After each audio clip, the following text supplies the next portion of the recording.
Eu sempre gosto de me apresentar.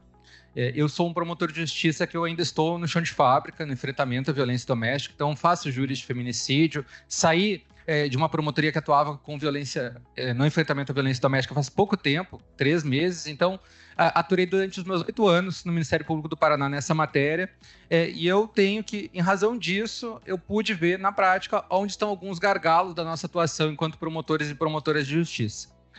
E o tema que me foi confiado aqui hoje para conversar com todos vocês diz respeito à tutela coletiva, que é uma das grandes áreas de atuação do Ministério Público, direitos difusos, coletivos e individuais homogêneos, e que a gente ainda não tem, infelizmente, o costume de olhar para a violência contra as mulheres com esse olhar da tutela coletiva, com esse olhar na busca por soluções coletivas, a partir do uso dos instrumentos extrajudiciais, recomendação administrativa, realização de reuniões com gestores públicos, celebração de termos de ajustamento de condutas. Então, a partir da exposição de hoje, eu elegi 15 providências estruturais que os colegas do Ministério Público podem adotar em suas comarcas para promover uma transformação a partir desse vetor da tutela coletiva.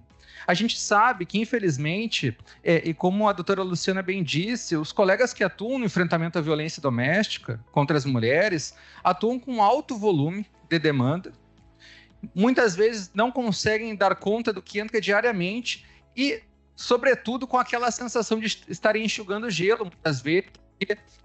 No Brasil, me parece, e com todo respeito àqueles que discordam, fiquem absolutamente à vontade para discordar, que não adianta a gente ter uma falsa percepção, uma falsa crença que nós vamos melhorar os números em matéria de enfrentamento à violência doméstica aumentando pena. Isso não é o que resolve a situação. O que resolve é nós atuarmos com políticas públicas, com prevenção, com trabalho com homens autores de violência para que eles passem a ser reeducados, que o promotor de justiça na sua comarca, no interior do Espírito Santo, ou aqui em Vitória, em Vila Velha, independentemente da estrutura que ele tenha, ele passe, então, a ser um fiscal das políticas públicas, que, conforme foi bem dito pela doutora Luciana, pela doutora Catarina, existem inúmeras leis que trabalham o enfrentamento à violência contra as mulheres para muito além dos crimes que estão previstos no Código Penal ou em eventual legislação esparsa, como o crime de violência política, que também tem um tipo penal dentro e um fora do Código Penal. Então, eu começo conversando com vocês, e a apresentação vai aparecer nas 2 telas para vocês e nessa tela aqui para mim, 4 premissas estruturantes da minha exposição. A primeira delas é o seguinte: se nós vamos falar sobre enfrentamento à violência doméstica a partir da tutela coletiva, eu tenho que superar uma seguinte questão. Esse é um bem jurídico, esse é um interesse difuso, coletivo, como é o meio ambiente, como é a ordem urbanística, a ordem econômica, a ordem consumerista? E eu digo que sim, porque às vezes a gente se esquece, mas a própria Lei Maria da Penha prevê lá no seu finalzinho, no artigo 37, que a defesa dos interesses e direitos transindividuais previstos nessa lei, que são os direitos que nos permitem enfrentar a violência contra as mulheres, poderá ser exercida, e vejam quem está ali em verde, grifado, pelo Ministério Público ou por associação na área constituída há mais de 1 ano. Então, o legislador foi muito claro ao confiar ao Ministério Público, assim como fez em outras áreas da tutela coletiva, também o enfrentamento à violência doméstica e familiar contra as mulheres. Para além disso, um argumento de reforço à minha exposição diz respeito à própria Lei de Ação Civil Pública, que, quando prevê os interesses tutelados por essa lei, diz lá no seu artigo 1º, inciso 4º, ou qualquer outro interesse difuso e coletivo. Então, o que a gente deduz a partir desse inciso?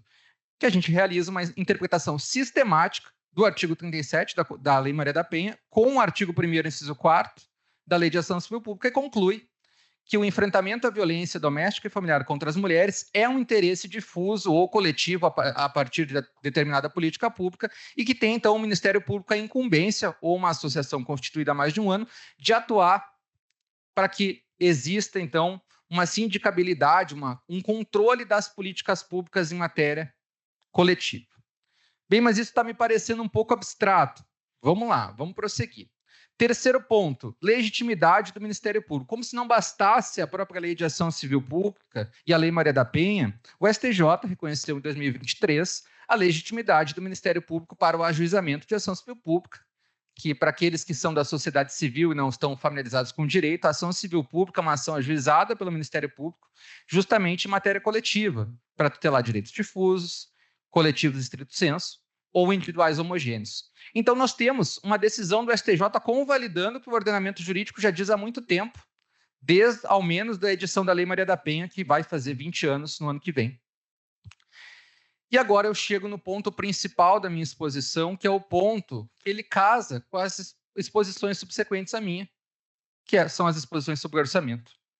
O Ministério Público e a fiscalização extrajudicial ou judicial, a depender do caso concreto, de políticas públicas. Deve o Ministério Público realizar um controle de sindicabilidade de políticas públicas? Conforme disse a doutora Luciana, e foi muito bem dito, as políticas públicas estão previstas em lei, e se elas estão previstas em lei, o Ministério Público tem o primeiro dever de fiscalizar se essas políticas estão sendo implementadas, e segundo, se elas estão sendo implementadas com padrões de qualidade previstos pelo legislador, sob pena de nós termos uma política pública em determinado município de qualquer local do país em descontento, que não atinge os objetivos previstos pelo legislador. Então vem o Supremo Tribunal Federal, em julho de 2023, então dá para dizer que 2 anos atrás, hoje nós estamos em agosto, mais ou menos 2 anos atrás, e ao julgar o tema 698, decidiu o seguinte: a intervenção do Poder Judiciário em políticas públicas voltadas à realização de direitos fundamentais, e todos aqui concordam que o enfrentamento à violência contra as mulheres constitui um objetivo de salvaguardar direitos fundamentais, direito à vida, integridade física, integridade psicológica, integridade pessoal, privacidade, honra, etc.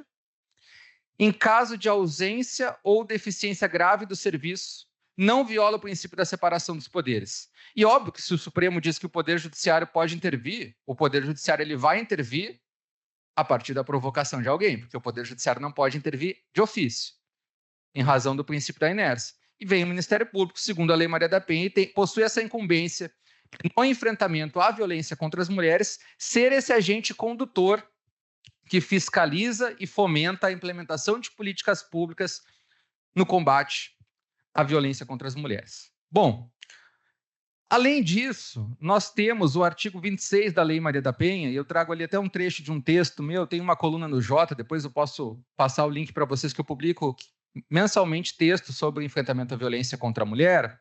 Nós temos no artigo 26 da Lei Maria da Penha a incumbência, mais uma, de tantas que o legislador fez, e o fez muito bem feito, porque o Ministério Público possui um papel central no enfrentamento à violência contra as mulheres, do Ministério Público fiscalizar os estabelecimentos públicos e privados que atendem mulheres em situação de vulnerabilidade. E muitas vezes, doutora Catarina, nós, enquanto promotores e promotoras de justiça, nós nos esquecemos desse dispositivo.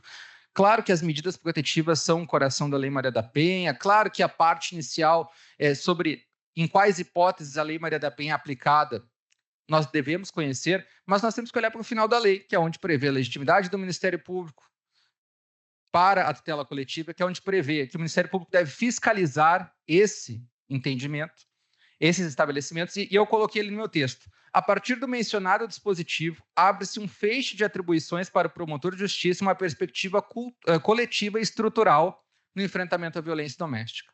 O meu desafio com todos e todas aqui hoje é que vocês saiam daqui com a seguinte ideia: enfrentar a violência doméstica familiar contra a mulher e a violência contra as mulheres.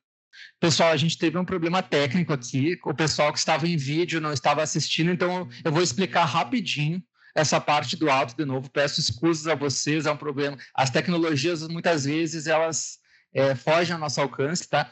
Então, para o pessoal que estava em vídeo, a gente estava conversando sobre a primeira providência estrutural no enfrentamento da violência doméstica familiar contra as mulheres na tutela coletiva, e eu trouxe esse exemplo do auto de constatação provisória de lesões corporais, que é uma prova inominada, uma prova onde a autoridade policial ou uma pessoa de sua confiança, escrivã de polícia, com consentimento da mulher vítima de violência doméstica, tira fotos dessa mulher dentro da repartição policial e faz o registro dessas fotos.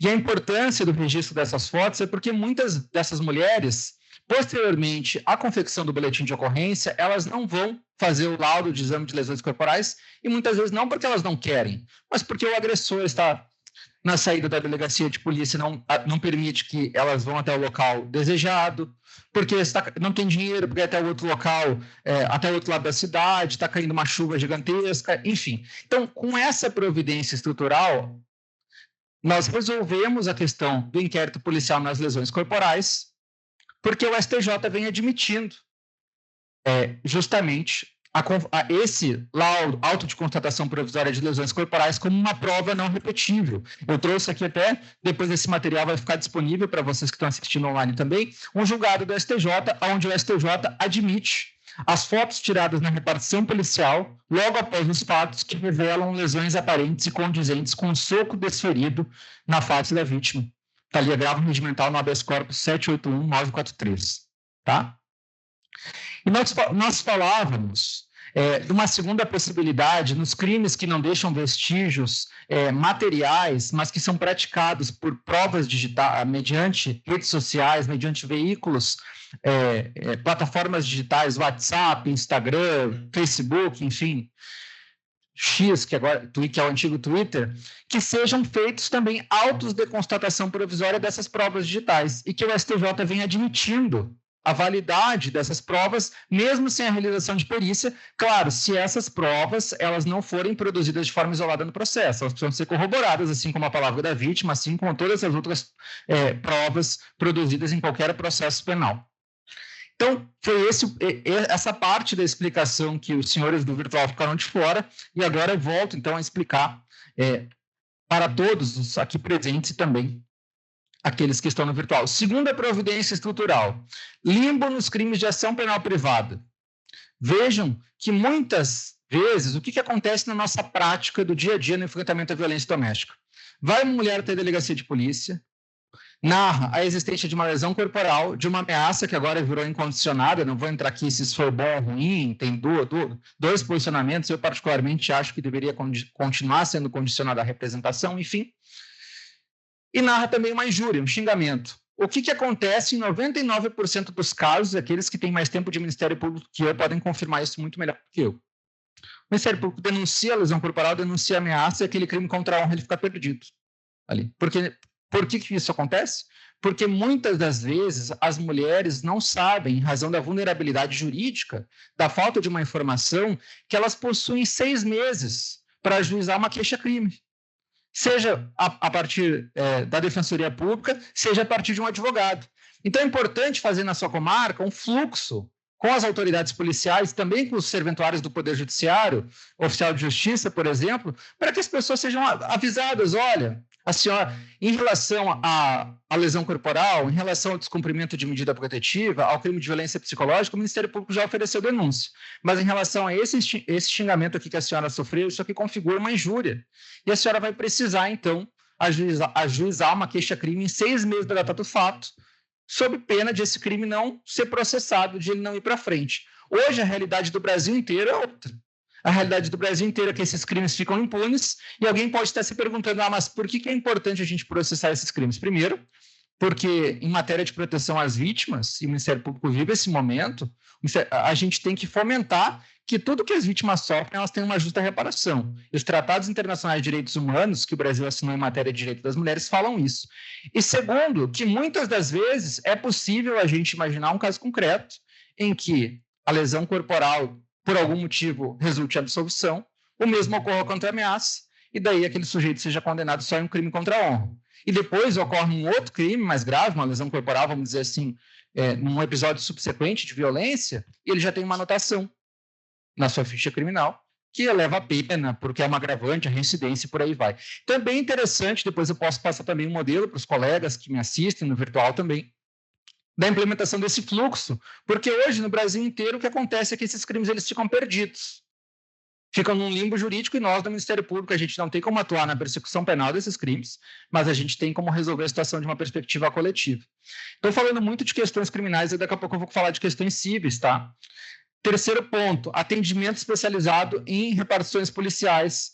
Como eu falei anteriormente, a Lei Maria da Penha prevê uma série de estándares de qualidade, formas em que essas mulheres precisam ser atendidas dentro das delegacias de polícia, e eu, lá na minha promotoria, em Cariacica, por exemplo, eu posso instaurar um PA para acompanhar se as mulheres vítimas de violência doméstica, Cris, lá em Cariacica, elas estão sendo atendidas nesses termos, preferencialmente por outras mulheres, sem qualquer revitimização.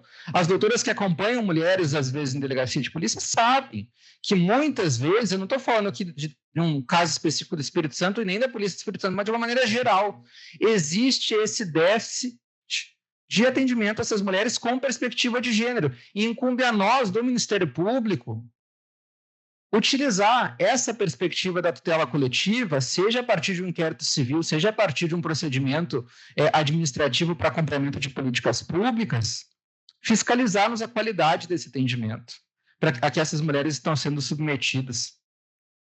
Agora, nós tivemos recentemente a lei da Sala Lilás também, que subdivide o atendimento em 2 salas, um espaço reservado e um outro espaço de atendimento propriamente dito. Qual que é o nosso papel enquanto Ministério Público? Olhar para essa lei, olhar também para a portaria do Ministério da Justiça, que trabalha essa questão da Sala Lilás, e dizer o seguinte: o que eu posso fazer para que isso seja implementado na minha comarca? É difícil em alguns locais, não tem estrutura, é difícil. Mas então eu vou começar com o básico, eu vou começar vendo se essas mulheres não estão sendo revitimizadas, se essas mulheres elas estão sendo atendidas por outras mulheres, porque isso, gente, é o básico. Muitas vezes, quando eu falo do auto de constatação provisória, eu já chego falando, olha, não vem ninguém dizer aqui que não tem um celular para tirar umas fotos, porque isso é o básico. Então, a gente começa a aperfeiçoar o sistema de enfrentamento à violência doméstica, seja na perspectiva de ter melhores processos às vítimas, mas também na perspectiva de garantir maior dignidade, de garantir uma evitação da revitimização a essas mulheres, a partir da estruturação de fluxos, com expediente extrajudicial na minha promotoria de justiça.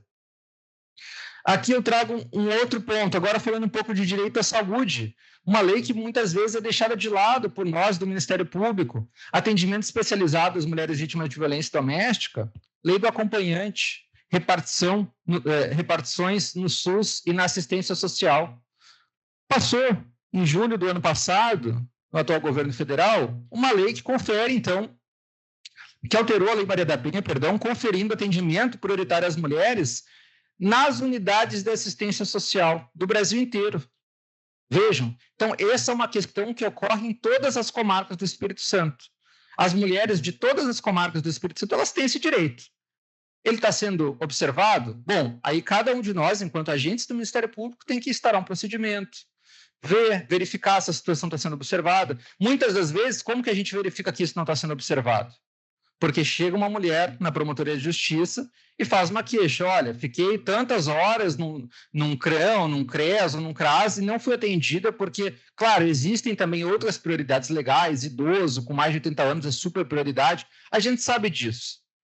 Mas o que eu estou tentando mostrar aqui para vocês, primeiro, enfrentamento à violência doméstica e familiar contra a mulher não é só mover ação penal contra o agressor. E segundo, existem inúmeras possibilidades de, em qualquer promotoria que nós estejamos, enquanto promotor ou enquanto promotora, de a gente melhorar o cenário dessas mulheres, para elas serem melhores atendidas, para elas não sofrerem revitimização, seja nas arcadas do sistema de justiça ou em repartições policiais, para que elas sejam atendidas conforme a lei manda. Essa lei de novembro de 24, que é a lei do acompanhante, vocês vão lembrar por que ela foi criada. Foi criada porque, salvo o melhor juízo, se a minha memória não me trai, houve um caso envolvendo um crime contra a dignidade sexual no Rio de Janeiro, dentro de um hospital. Uma mulher que estava tendo um filho naquele momento. Ou estava em uma cama de hospital, não me recordo bem o contexto. E essa lei do acompanhante foi criada, foi promulgada em novembro do ano passado, é justamente para que essas mulheres, em quaisquer serviços de saúde públicos ou privados, que incluindo aqueles que envolvem sedação, e aqui o legislador teve muita acurácia, justamente em razão do caso que deu concretude a essa lei, que essas mulheres tenham um acompanhante e que essas mulheres fiquem afastadas do agressor. Então, vejam, quaisquer serviços de saúde público ou privado. A Lei Maria da Penha diz lá no artigo 4º, parágrafo único, que todos os dispositivos de enfrentamento à violência doméstica e familiar contra a mulher, eles têm que ser interpretados à luz dos fins sociais a que eles se destinam. Então, tem que interpretar isso de uma forma ampla. Quaisquer serviços, quer dizer UPA, não só hospital, UPA, posto de saúde mais simples. Isso está acontecendo? Mas eu estou num município menor, que não tem estrutura. Gente, para que uma mulher tenha um acompanhante e fique numa sala reservada, longe do homem autor de violência doméstica e seja atendida de forma prioritária, com todo respeito, pouco importa se a estrutura é uma estrutura faraônica ou uma estrutura mais simples. A gente consegue concretizar esses direitos dessas mulheres. E não é uma questão de opção nossa, de escolha, isso está na lei. É possível, inclusive, dentro da promotoria de justiça, que se abra um procedimento estrutural e se trate de várias questões dentro do mesmo procedimento. Prioridade no atendimento, atendimento com acompanhante. Vou instalar um procedimento para acompanhar a política pública do atendimento às mulheres vítimas de violência na minha comarca. Coloco lá. Questão da prioridade, a questão do acompanhante da sala reservada, a questão da notificação compulsória, que eu vou falar daqui a pouco também. Existe uma lei, desde 2017, se a minha memória não me trai, que foi alterada em 2017, que determina a notificação compulsória pelos serviços de saúde de todos os casos de violência doméstica e familiar. Aqui também. Então tem mais um reforço legislativo de uma lei estadual aqui no Espírito Santo. Então, a minha missão, como eu disse aqui, é tentar trazer várias ideias para vocês de como a gente pode melhorar a vida dessas mulheres a partir da nossa atuação enquanto promotor de justiça.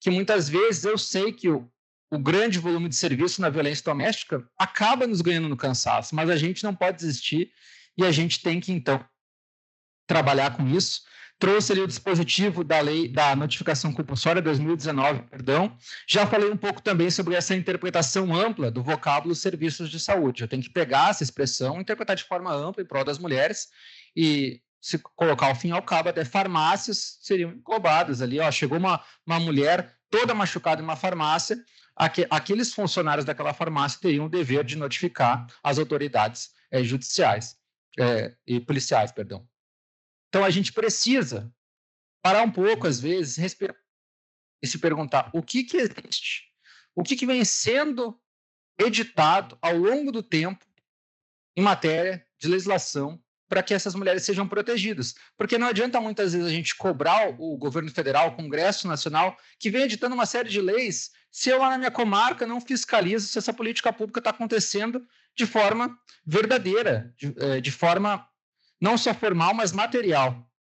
Aqui vou falar de forma bem breve sobre um tema que eu trabalho bastante na prática, que são os grupos para homens autores de violência, porque eu já falei sobre isso no evento, né, Cris? Aqui no MP do Espírito Santo, em dezembro. Mas é também uma política pública. E é uma política pública que, ao menos desde a pandemia da Covid-19, em abril de 2020, o legislador colocou expressamente na Lei Maria da Penha 2 incisos no artigo 22, que é o artigo que prevê medidas que obrigam o agressor, dizendo o seguinte: olha, uma das medidas é determinar o acompanhamento desse agressor por um grupo reflexivo, um acompanhamento psicossocial em grupo desse agressor. Como que eu vou, em 2025, eu estou fazendo uma pergunta sincera aqui, em 2025, estou numa comarca qualquer do Espírito Santo que não tem um grupo, eu sei que o grupo existe em vários locais, eu sei que tem um projeto da Polícia Civil aqui, eu já vim aqui outra vez falar sobre esse tema na Polícia Civil, mas como que chega um juiz, dá uma canetada, decreta o encaminhamento do homem ao grupo reflexivo e não existe o grupo? Isso é absolutamente inimaginável em um país que é o 5º país das democracias ocidentais que mais mata mulheres pela simples condição de serem mulheres, e o 2º na América Latina que mais mata mulheres.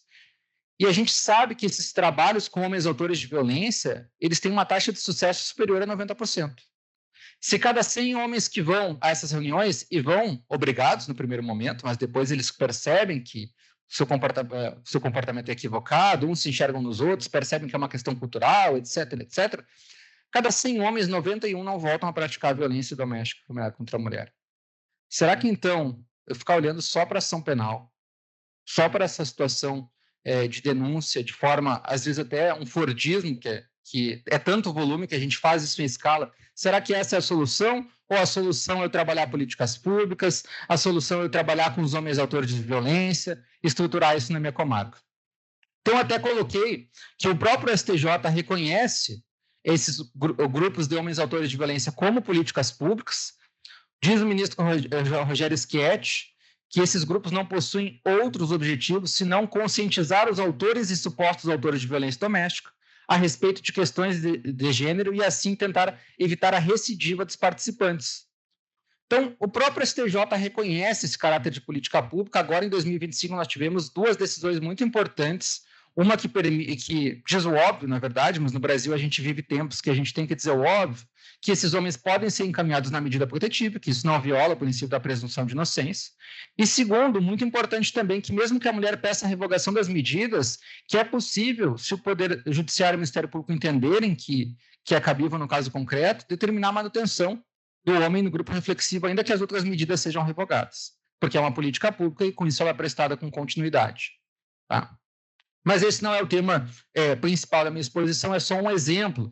Outra providência muito importante, essa daqui, se os colegas puderem escolher para implementar na comarca, eu fiz isso em 2 comarcas por onde eu passei e transformou a realidade de mulheres vítimas de violência sexual, que é a escuta auditiva dessas mulheres vítimas de violência sexual por depoimento especial.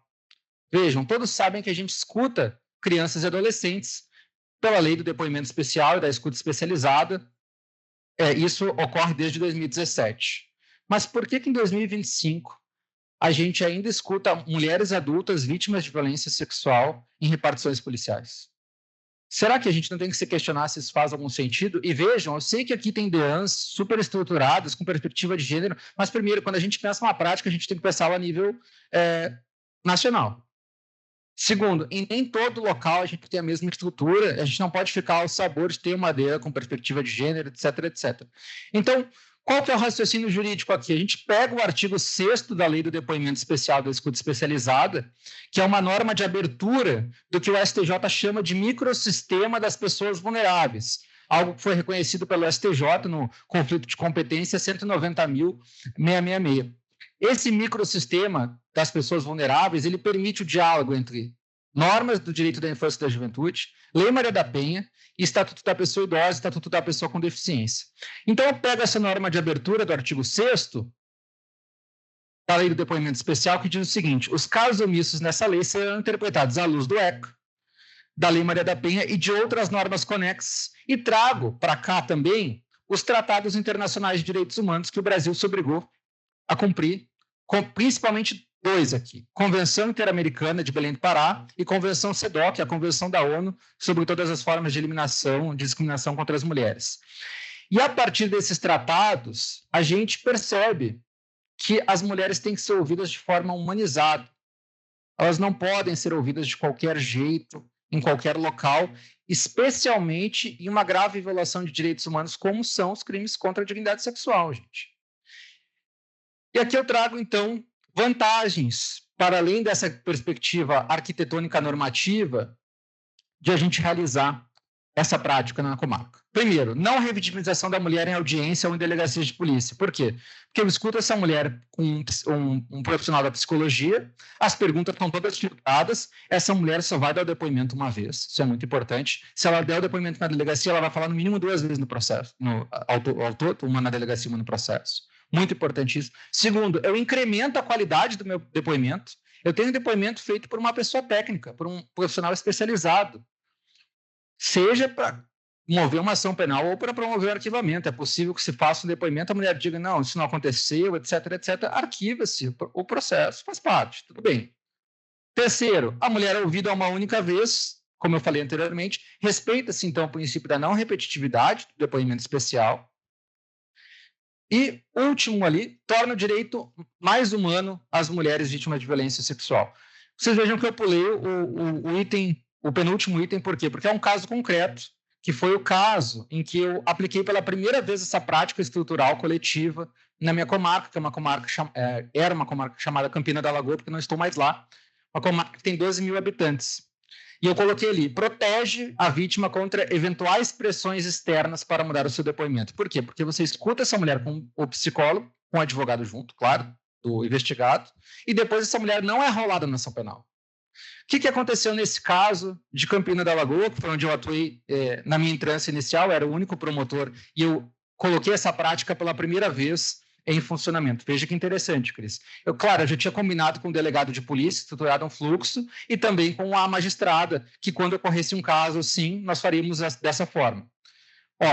Havia uma festa no município, um município pequeno, o autor da violência sexual estava lá com a sua namorada, nessa festa. Cidade pequena, todo mundo sabe quem está na festa ou não está. Brigaram. Os dois haviam ingerido bebida alcoólica e brigaram na festa. E o namorado deixou a vítima lá na festa. Quem chegou? O ex-namorado. Ficou sabendo que o ex tinha deixado ela lá e chegou lá. Se aproveitou do estado de embriaguez dessa mulher, da ex, levou essa mulher para sua casa, praticou conjunção carnal não consentida com essa mulher, estupro de vulnerável, não, ainda que ela fosse maior de 18 anos, ela não tinha capacidade para oferecer resistência em razão da embriaguez. E não satisfeito, filmou, gravou áudios e mandou para o atual namorado da vítima que tinha deixado ela na festa, dizendo o seguinte: olha o que eu estou fazendo com a sua mulher, etc., e mandou os vídeos. Daí foi processado depois por 218C, que é a pornografia de vingança, e eu nem gosto dessa expressão, uma expressão utilizada de forma equivocada no Brasil, porque vingança pressupõe que a pessoa fez uma coisa errada, e a vítima não fez nada errado. Pornografia pressupõe uma comercialização, o que também não é o caso concreto, mas enfim, esse é um tema para um outro momento. Foi processado, então, por estupro de vulnerável, pornografia de vingança e outros crimes também, acho que tinha ali uma ameaça também no meio, enfim. Mas o que aconteceu? Fizemos o depoimento especial, ela foi ouvida mediante a psicóloga. Eu fiz as perguntas ao advogado também, tudo com o filtro da magistrada, da juíza, para que ela não se sentisse ofendida. Não me lembro muito bem, mas eu tô com algumas dores aqui. Daí perguntaram se ela tinha ouvido os áudios. Sim, tinha ouvido, era ele mesmo. Daí se lembrou de tudo e contou tudo. Beleza. Ponto muito importante que eu esqueci de contar no início da exposição. E eu sempre não conto isso de propósito, eu conto agora. O agressor era uma das pessoas mais abastadas financeiramente da cidade, uma cidade pequena. Isso é muito importante, tá? Para vocês verem a conclusão do caso. O que aconteceu? Fizemos o depoimento especial. Terminou o depoimento especial, minha assessora estava fazendo a denúncia, prisão preventiva, foi presa, aquela coisa toda. Pedido de liberdade no primeiro grau, obviamente não foi concedido, foi a magistrada que já havia, dias antes, dado a prisão preventiva e o promotor era eu. Foi para o tribunal, também não levou. Entrou com a habeas corpus no STJ, também não levou. Qual que passou, então, a ser a saída? Tentar mudar a versão da vítima, porque o Ministério Público não arrolou a vítima, ela já foi ouvida no depoimento especial por prova antecipada, e a defesa também não pode arrolar a vítima, porque o depoimento especial pode ser feito uma vez só, então é super estratégico isso. No meio do processo, depois que nem o STJ liberou, o que aconteceu? Apareceu lá uma ata notarial, a vítima dizendo que nada daquilo tinha acontecido, só que assim, gente, tinha vídeo, tinha áudio, é um negócio assim, confronta frontalmente a gente. Fim das contas, ato notarial teve ali o mesmo valor, a mesma função que uma buzina em um avião, ou seja, nenhuma, né? E o sujeito foi condenado, pegou uma pena altíssima, está até hoje preso. Mas se a gente não tivesse feito com depoimento especial nesse caso, claro que deu ali uma tempestade perfeita na perspectiva jurídica. Provavelmente a vítima teria sido pressionada, teria mudado de versão, ela teria também dado seu depoimento em juízo na instrução e mudado de versão na instrução também. E aí, se não fosse absolvido no primeiro grau, seria absolvido no recurso, provavelmente. Então, é muito importante a gente pensar fora da caixa. Ao mesmo tempo que a gente responsabiliza o agressor, a gente protege a mulher e a gente cria uma estrutura coletiva para que eu saia da comarca, mas aquilo lá continue acontecendo lá na comarca. Porque quem é promotor, procurador há mais tempo sabe, dificilmente o colega que vem acaba com tudo que o outro promotor fez. Dificilmente isso. Muito difícil. Dá um trabalho no começo, fazer o fluxo, conversar, dá um trabalho. Mas vale a pena? Claro que vale a pena. Veja, prometo que eu estou me encaminhando para o final já. Tá? Estrutura número 8. Danos materiais ocorridos. Esse é um outro problema criminal que a gente tem no país que ninguém fala. O dano moral, ele é presumido. Qualquer mulher que é vítima de violência doméstica, ela faz jus a um dano moral. Embora eu tenha que dizer aqui, e eu me envergonho de dizer isso, mas eu estou escrevendo um manual de enfrentamento à violência contra a mulher e eu pesquisei a jurisprudência de todos os estados em matéria de dano moral e os danos morais estão sendo estipulados por quase todos os tribunais, mas por muitos, nos supervalores de R$100, R$50, R$150. Às vezes eu vejo reduções de ofício. Para quem não é do direito, ninguém pediu para o dano ser reduzido, vem o recurso e reduz de ofício o dano moral.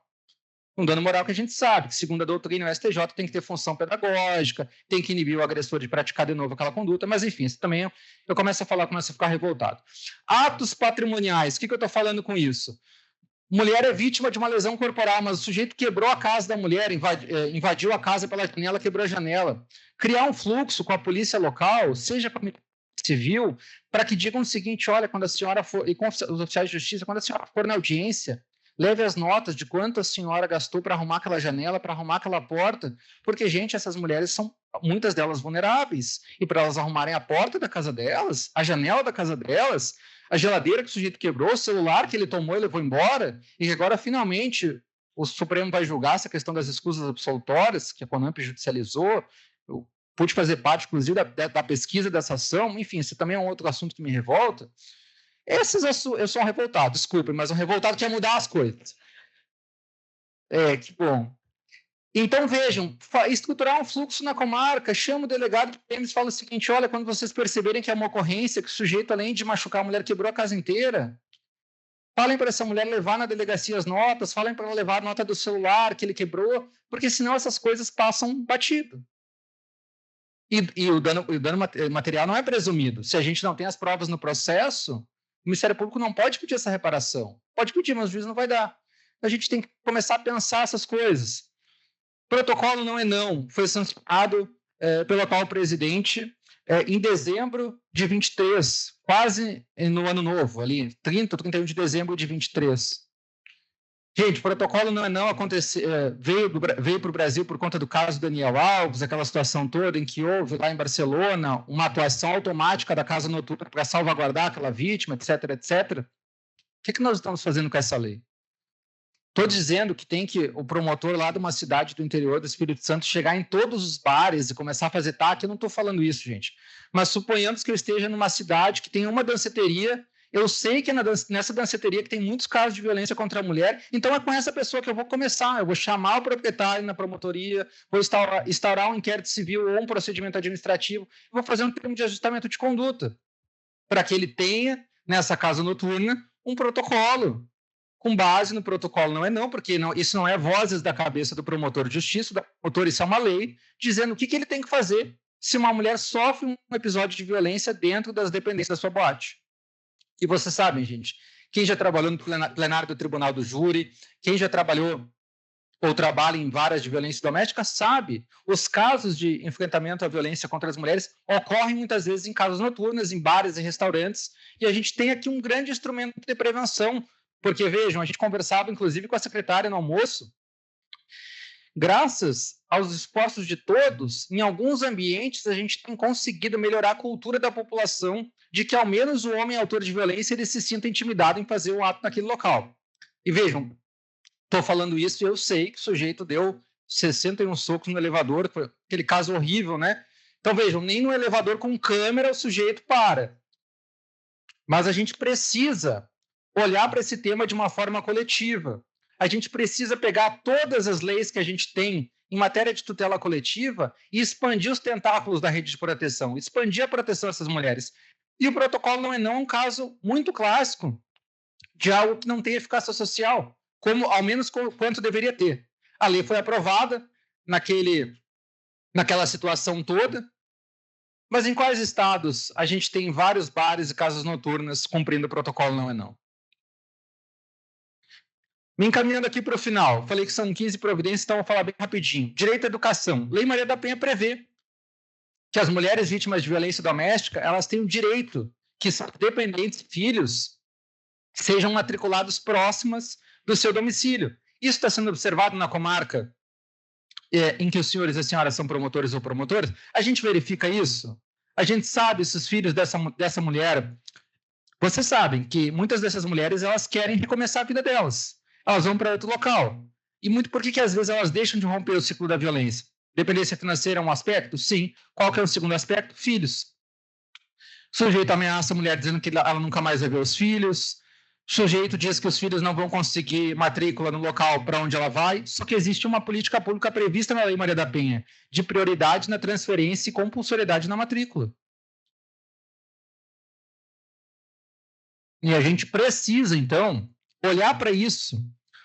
A gente precisa conceber, eu tenho dito muito isso quando eu falo sobre o direito das famílias e violência doméstica, que o fenômeno da violência doméstica ele não é um fenômeno criminal. Ele é um fenômeno multifacetário. Ele atinge direito das famílias, direito à educação, direito sanitário, direito previdenciário, a mulher é afastada do lar, perdão, a mulher é afastada do emprego em razão de sofrer lesões corporais, quem que paga isso, como que funciona, tudo. A gente precisa ampliar o nosso olhar. Outro ponto aqui, bem rapidinho também, monitoração eletrônica, artigo 22, parágrafo 5º da Lei Maria da Penha.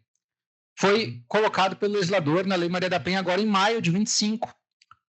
Vai ser possível monitorar os homens autores de violência e conceder a essas mulheres um botão do pânico ou um dispositivo. Eu sei que aqui já tinha o botão do pânico, mas que ele tem poucas unidades. Eu sei de tudo porque eu sou, além de tudo, eu especulo as coisas com todo mundo, converso com todo mundo. Então eu sei como funciona, mas vamos pegar agora o dispositivo, um curioso também. Vocês me perguntarem como funciona a monitoração eletrônica no Acre, eu sei porque eu converso com todo mundo. Vamos lá. Monitoração eletrônica, uma realidade que está aí, o termo de cooperação está sendo feito, né, Cris? Cris já fez o joinha aqui, sim.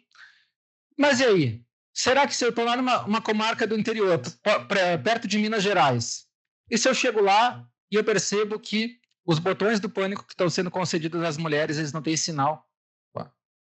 Eu, promotor de justiça, tenho que fazer alguma coisa.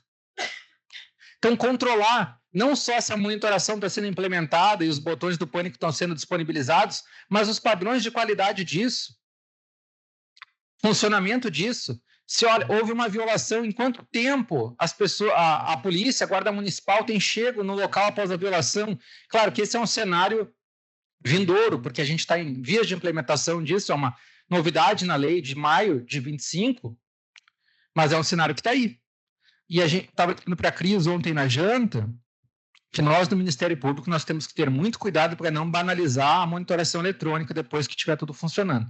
Porque senão o sujeito está lá em São Paulo, mandou um WhatsApp descumprindo uma medida protetiva dizendo oi para a mulher no Instagram, o sujeito vai lá, o Ministério Público pede uma medida protetiva com monitoração, e aí você está tirando a tornozeleira de, às vezes, um agressor que é um potencial feminicida, ali, por isso que existe o formulário de avaliação de risco. Todos os avanços a gente tem que cuidar como a gente usa, sempre em prol das mulheres.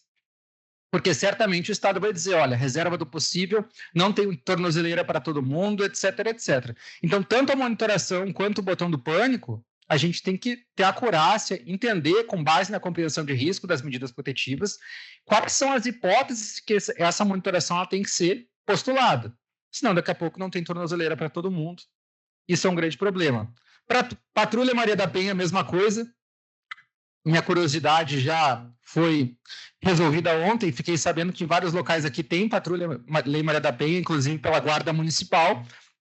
O Ministério da Justiça e da Segurança Pública, esse ano de 2025, criou o Manual de Estruturação das Patrulhas Lei Maria da Penha, que é aquela patrulha que faz a ronda de casos envolvendo violência doméstica e familiar, confere de forma preventiva se está tudo bem, etc. Mas a gente ainda não tem em todos os locais.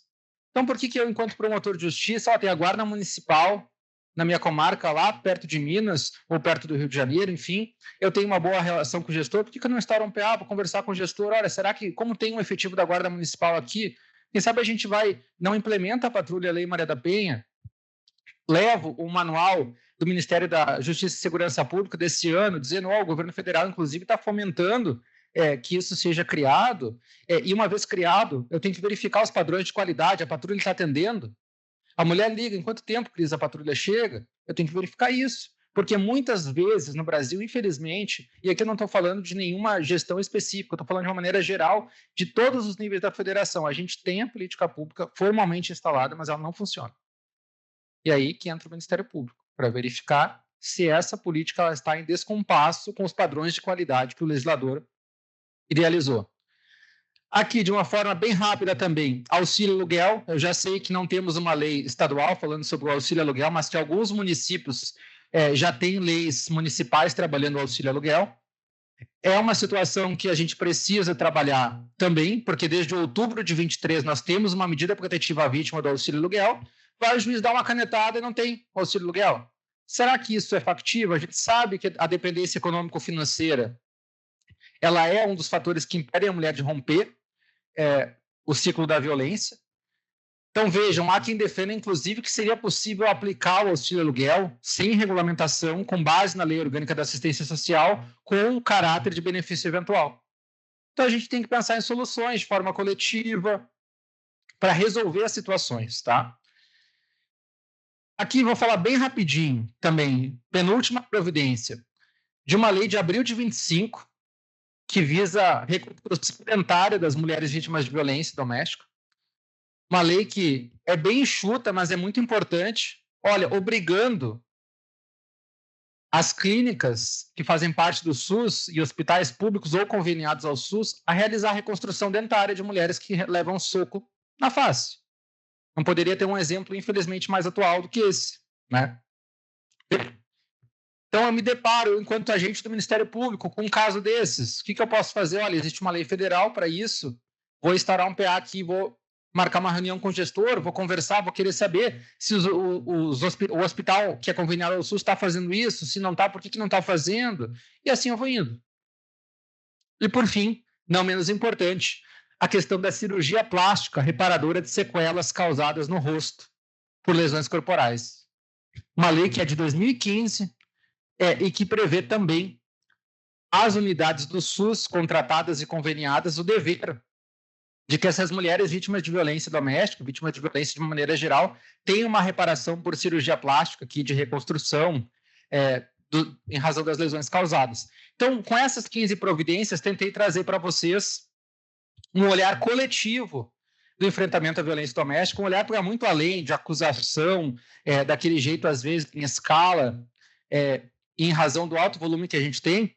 E alguém está se perguntando, tá, mas fiz tudo isso e mesmo assim não consegui avançar em nada na minha comarca, não consegui fomentar essas políticas públicas ou controlar o padrão de qualidade dessas políticas públicas.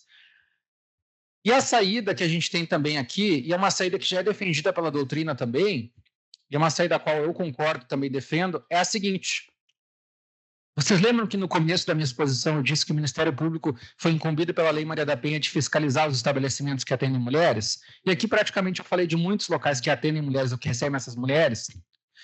Com base naquele raciocínio lá do depoimento especial do microsistema das pessoas vulneráveis, a doutrina vem defendendo que eu aplico em caso de inobservância das políticas, o Ministério Público vai com base no artigo 26, fiscaliza o estabelecimento, percebeu, aqui não tem atendimento prioritário, aqui não tem reconstrução estética reparadora a partir de procedimento cirúrgico. A doutrina vem defendendo, com base no raciocínio do STJ, que se aplique as penalidades administrativas do Estatuto da Pessoa Idosa, multa, interdição do local, se público, cassação do alvará, se privado conveniado. A gente tem que trabalhar, então, com o diálogo desses diplomas normativos. Então, antes mesmo de eu ir para a ação civil pública, eu instauro meu procedimento, acompanho, não consegui o avanço, faço uma recomendação administrativa, não consegui também. Bom, então vou lá no Estatuto da Pessoa Idosa e proponho. Fiz uma fiscalização, não deu certo, proponho aplicação de multa administrativa, proponho interdição do local por tantos meses, enfim, o Estatuto da Pessoa Idosa traz uma série de penalidades administrativas que se aplicam ao enfrentamento à violência doméstica na perspectiva coletiva. Pessoal, peço então escusas por ter passado um pouquinho do tempo, nós tivemos o problema técnico, deixo os meus contatos ali, o meu Instagram e o meu e-mail institucional do Ministério Público do Paraná. No meu Instagram eu posto também quase algumas atualizações sobre violência contra as mulheres e contra grupos vulneráveis de uma maneira geral. Se vocês quiserem ver também algumas pessoas que eu não sei porquê, talvez sejam contra os posts, né? Eu sempre falo, já fiz essa piada com a Cris, ela está acostumada já. Se alguém tiver num dia triste, vai no meu Instagram, porque eu posto lá, olha, o STJ disse tal coisa. As pessoas falam, mas você é o espião do Putin contra os homens no Brasil? Que isso, gente?